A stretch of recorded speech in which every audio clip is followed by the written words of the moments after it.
Nous l'avons vu, exprimer ses besoins permet de potentialiser les solutions au service de notre demande. Mais ne serait-il pas pertinent de rappeler ce que la notion de liberté implique ?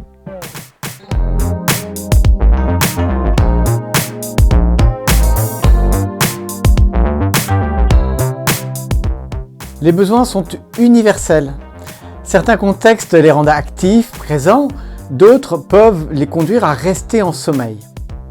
L'appétit, le besoin vital de se nourrir, n'est pas le même selon que je sois sédentaire ou sportif de haut niveau, que je sois un adolescent en pleine croissance ou un retraité. Certains de nos besoins peuvent parfois ressembler à des puits sans fond. Là est le danger si on n'y prend pas garde. Premier jalon, garder à l'esprit que tout le monde ne peut pas répondre à tous les besoins de tout le monde. Exemple extrême. J'ai été adopté, puis abandonné par ma famille d'accueil, et je me suis fait moi-même une place dans la société à la force du poignet. Ce besoin de reconnaissance, d'amour peut sembler légitime. Il ne peut pas pour autant s'imposer à tout l'entourage en permanence, au risque de lui ôter sa liberté d'y répondre à la hauteur de ses capacités, ou tout simplement de ne pas pouvoir y répondre. Deuxième jalon, n'oublions pas que la CNV vise à établir une relation authentique.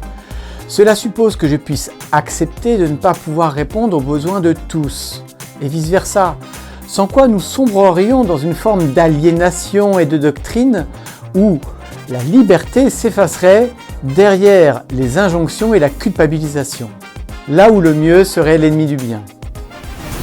La CNV, par un plus haut niveau de conscience sur ce qui se joue en moi, délimite ce qui m'appartient, re-questionne ma responsabilité, m'autorise à l'exprimer et autorise l'autre à y répondre à la hauteur de son propre niveau de conscience, et donc en sincérité.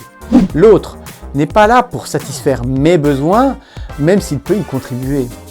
C'est à cet endroit que se situe la complexité de savoir rester soi-même tout en restant avec l'autre, et d'être avec l'autre sans cesser d'être soi-même. Autrement dit, bannir 3 idées très répandues. Comprendre ne signifie pas être d'accord, mais de prendre avec moi. Prendre soin des autres ne suppose pas qu'il faille se couper de soi, se sacrifier. Préserver ses besoins n'est pas égoïste. Négliger ceux des autres, probablement un peu plus.